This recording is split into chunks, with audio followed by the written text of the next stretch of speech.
A paz de Deus esteja com todos. É um prazer imenso estar aqui mais uma vez. Sejam todos bem-vindos. Nesta oportunidade, eu quero fazer uma análise sobre um vídeo que eu assisti hoje, né, de um irmão adventista que, por sinal, tem as minhas mais sinceras considerações, que é o irmão Ezequiel Gomes, né, uma pessoa bastante polêmica, mas que é uma pessoa bastante inteligente, uma pessoa de um raciocínio lógico muito interessante, né? Vamos dizer assim. Ele é polêmico, mas é uma pessoa inteligentíssima. De entre os irmãos adventistas, é a única das pessoas que eu assisto algum conteúdo, né?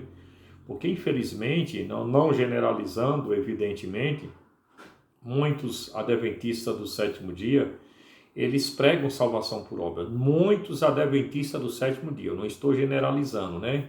Então, deixar aqui bem claro para que depois alguém não me interprete mal. Então, hoje eu assisti um vídeo sobre um tema bastante interessante, que é sobre a certeza da salvação.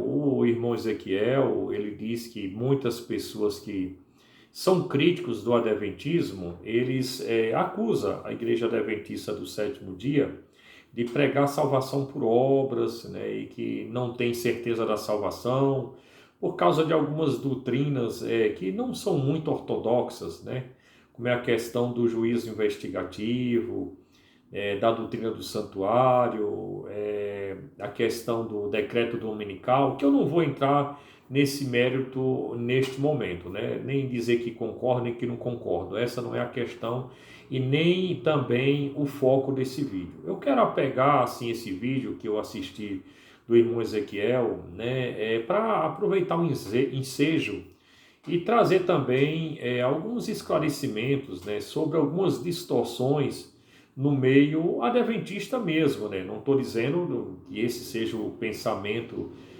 vamos dizer, oficial da igreja adventista. Como eu disse, eu não estou aqui para fazer uma refutação do irmão Ezequiel, não.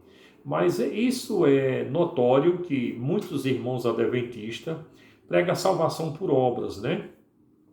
Mas eu não vou entrar nesse mérito. Então, o Ezequiel, ele fala, né, que muitos acusam a igreja adventista de não ter certeza da salvação. E aí ele mostrou alguns textos bastante interessantes, né, que eu quero aqui, vamos dizer assim, analisar junto com vocês e desmistificar alguns mitos, né, de algumas pessoas que pregam salvação por obras, né, que a salvação é por obras ou por fé e obras, né. E eu quero pegar o ensejo aqui desse vídeo postado pelo irmão Ezequiel e analisar alguns pontos que ele abordou, né, sobre a questão da certeza da salvação. Porque muitos dizem, eu estou salvo, né? E acha que não pode perder a salvação e que pronto, e que está salvo, e que o adventismo, ou quem prega que vamos dizer assim, que pode ter uma surpresa lá no final, está errado, né? Então, eu quero abordar essa questão. O primeiro texto que o irmão Ezequiel abordou foi o capítulo 10 do livro de São Mateus, né? Capítulo 10 do livro de São Mateus, né? Ali ele vai falar, né, sobre a questão daquele que for perseverante até o fim. O contexto tem relação com o amor esfriar, o amor de muitos esfriar, e aquele que não for perseverante até o fim não será salvo, né? Então, esse texto aqui, quando diz que o amor esfriar, não está falando de um mero amor comum e normal, como nós estamos acostumados a ver, mas o amor, né, pela a palavra de Deus, pelo Evangelho, por nosso Senhor Jesus Cristo, pelo nosso Deus. Inclusive, a própria palavra vai dizer assim, que a caridade verdadeira é guardar os mandamentos de Deus. Então isso é inquestionável, né? Aquele que ama a Deus, a forma como ele vai demonstrar esse amor é através da obediência. O próprio Jesus mesmo disse, aquele que me ama guarda os meus mandamentos. Mas aqui não está pregando salvação por obras. E quando diz que aquele que perseverar até o fim, aquele que perseverar na fé, mas não é uma fé de lábios, é uma fé que é, vamos dizer, evidenciada através da obediência. Não que a obediência salva, não de forma nenhuma. A obediência é uma demonstração de que alguém realmente creu em Deus da forma correta, né? Então esse foi o primeiro texto que ele abordou. O segundo texto que o irmão Ezequiel abordou foi São Mateus capítulo 24, verso 13, né, que também vai falar, né, em meio às provações, em meio às perseguições, né, que nós devemos perseverar na fé até o fim. Esse texto também não está falando de salvação por obras, de forma nenhuma. Está falando de nós perseverarmos na fé. Na fé em quê? Na fé em nosso Senhor Jesus Cristo. E como é que nós vamos demonstrar essa fé? Através das nossas ações, através das nossas obras, evidentemente. A característica de uma pessoa salva é a obediência à palavra de Deus, isso ninguém se discute. Esse texto também não está tratando de salvação por obras, está falando de uma fé verdadeira, uma fé que não é uma fé de lábios, é uma fé que ela é testificada e uma fé que é evidenciada através das nossas ações. Isso não se discute, né? Aí depois ele vai falar também de Mateus capítulo 7, né? Aqui onde vai dizer assim: nem todos que me dizem Senhor, Senhor, entrarão no reino dos céus, né? Mas aqueles que obedecem a palavra de Deus. Então, bom, se esse texto não for bem esclarecido, vai trazer uma distorção do que realmente o autor quer transmitir. Aqui também, né, não é porque o texto diz que salvo será aquele que, não aquele que diz Senhor, Senhor, mas aquele que obedece a palavra de Deus que, até o fim.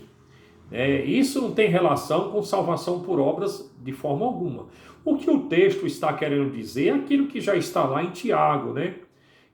Não é simplesmente alguém dizer eu creio em Deus, eu tenho fé, né? Mas eu não testificar a minha fé através das minhas ações.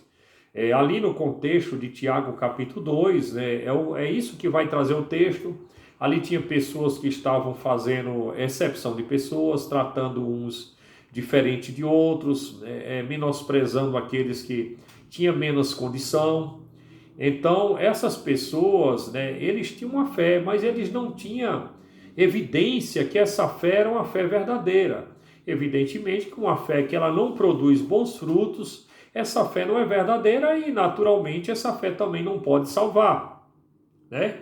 Então, inclusive, o próprio Tiago, ele vai complementar quando ele diz, a fé sem obras é morta. Mostra-me a tua fé sem as tuas obras, que pelas minhas obras, pelos frutos da minha fé, eu vou mostrar a minha fé, que a minha fé é verdadeira, é uma fé viva, uma fé atuante, uma fé que transforma. Porque uma fé que ela não transforma o ser humano numa pessoa melhor, num pai de família melhor, né, num marido melhor, num cidadão melhor, num cristão melhor, essa fé não é verdadeira, essa fé não salva. Por quê? Não porque para salvar precisa de obra. Não, a salvação é por graça.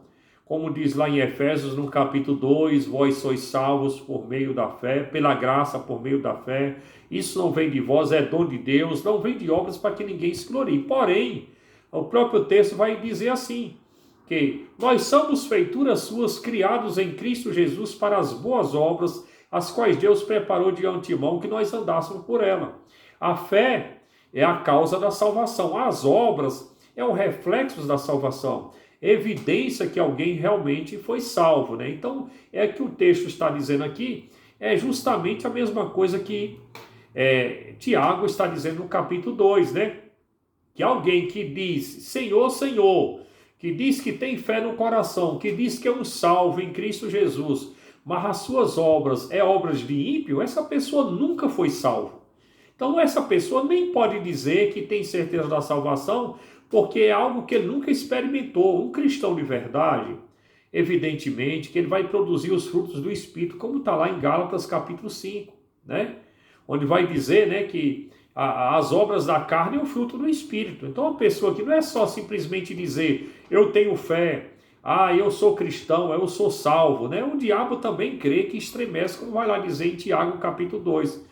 Mas ele não obedece, ele vive contrário à palavra de Deus desde o tempo que assim ele negou a fé, né?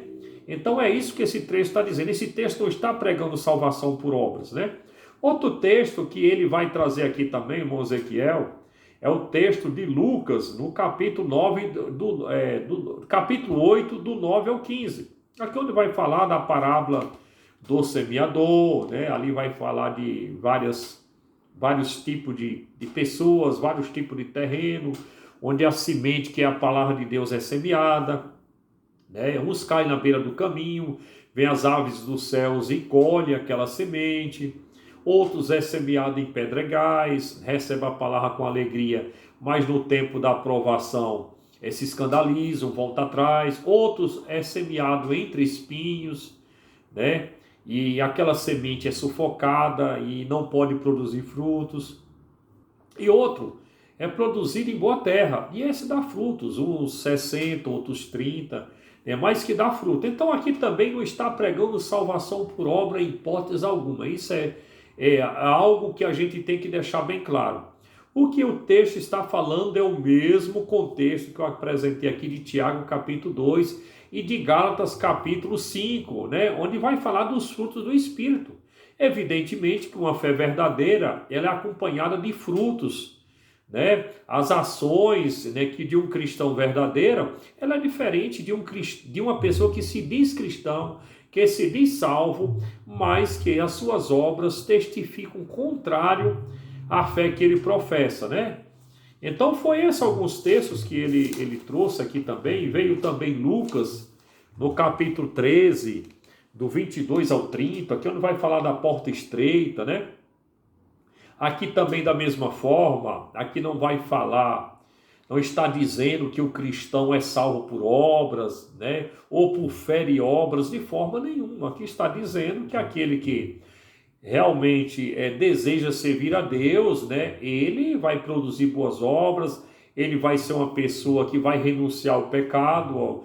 O reino dos céus, né, não é brincadeira, a gente sabemos que é responsabilidade, a porta é estreita, né, o caminho é apertado, muitos vão querer entrar, mas não vão conseguir, não porque não seja possível, né, não que Deus não possa ajudá-los, mas porque eles estão divididos, né, estão com seu coração dividido entre servir a Deus e agradar o mundo. Evidentemente que esses não vão optar por entrar pela porta estreita, eles até querem ser salvos, né? Mas eles não vão conseguir. Por quê?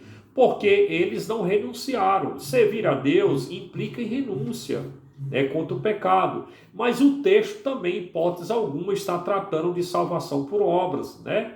Quando todos esses textos aqui dizem que nós temos que perseverar até o fim, está falando de nós perseverar numa fé verdadeira, numa fé pura, né, numa fé que foi realmente colocada por Deus, né, uma pessoa que foi salva pela graça, a mesma graça que nos salva, a mesma graça que nos transforma, né? Então depois ele finaliza os textos, né, depois ele continua o seu vídeo, mas os textos que ele apresentou, ele finaliza com ali o capítulo 15, né, do livro de São João, onde vai falar da videira verdadeira, onde Jesus é a videira, é o pé de árvore, nós somos as varas, né, todas as varas que tiver enxertado em nosso Senhor Jesus Cristo. Aqueles que estão dando frutos serão limpos para que produza mais frutos, né? E aqueles que não dão frutos, né, serão cortados, e com uma vara que é cortada do pé de árvore seca, aquelas galhas, né, vão secar, e alguém colhe e lança nos fogo, e arde e queima. Então aqui está o texto, realmente, o Ezequiel, ele falou que o texto mostra uma salvação condicional, e eu concordo em todos os sentidos, né? Realmente a salvação é condicionada a uma fé verdadeira, uma fé pura, a uma fé fundamentada dentro da palavra de Deus, a uma fé comprometida com a mensagem do Evangelho, né? Não é uma mensagem, vamos dizer, apenas de lábios, né? E o texto mesmo diz: aquele que está em mim, esse dá muitos frutos, porque sem mim nada podeis fazer. O problema é que muitas pessoas associam estar em Cristo simplesmente abrir a sua boca e dizer: não, eu sou cristão, eu sou salvo, eu creio em nosso Senhor Jesus Cristo. Estar em Cristo é como diz lá em 1 Coríntios, né? Diz que é o quê? Aquele que está em Cristo, nova criatura é, as coisas velhas se passaram e eis que tudo se fez novo, né? Então, estar em Cristo implica em renúncia, implica em viver uma vida pautada na obediência da palavra de Deus, né? Não por obrigação, não para ser salvo, mas porque foi salvo. A obediência de um cristão, ela está relacionada ao amor a Deus, né? A palavra de Deus mesmo diz assim, né? Que aquele que me ama guarda os meus mandamentos. Então aproveitei o ensejo desse vídeo postado pelo irmão Ezequiel, né, para assim trazer alguns esclarecimentos, porque muitas pessoas pegam esses mesmos textos e que muitas das vezes interpreta de uma forma errada, de uma forma equivocada, para pregar a salvação por obras, né? E eu acho que esses textos, eles devem ser pregados, mas eles devem ser interpretados à luz do seu contexto, à luz tanto do contexto imediato, como de um contexto mais amplo das Escrituras, né? E justamente por muitos não compreenderem esses textos é que tem gente aí pregando salvação por obras ou salvação por fé mais obras, né? E que isso é um equívoco. A salvação ela é um presente dado por Deus e nada que nós viemos fazer, né, pode nos conferir esse direito. A palavra de Deus diz lá em Filipenses, no capítulo 1, no verso 6, que aquele que começou a boa obra em nós, ele mesmo há de aperfeiçoá-la. Então, uma pessoa que realmente foi salva por Cristo, né, ele vai permanecer, ele vai colocar as coisas de Deus em primeiro lugar, né, ele não vai menosprezar a obediência da palavra de Deus, que é uma das marcas de um verdadeiro salvo, né? Eu mesmo acredito que uma pessoa que realmente ele é filho de Deus, como está lá na carta de João, os filhos de Deus não podem pecar. Por que ele não pode pecar? Entenda, não pode viver continuamente pecando, né?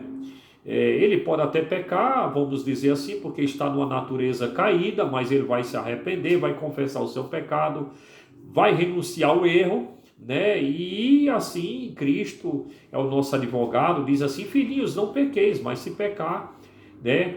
Temos Cristo como nosso advogado.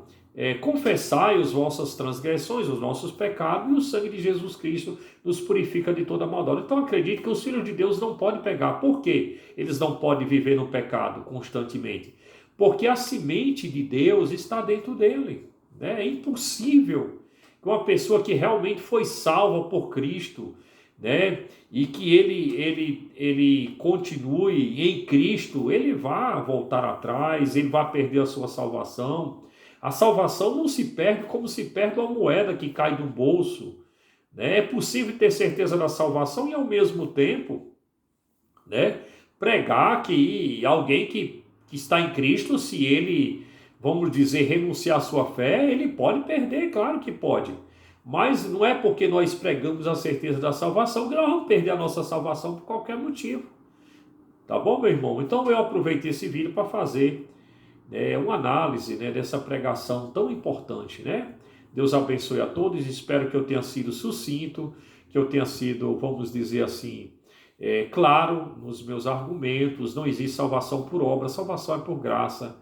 E um salvo verdadeiro, ele vai perseverar na obediência à palavra de Deus. Deus abençoe a todos, até o próximo vídeo, se Deus quiser.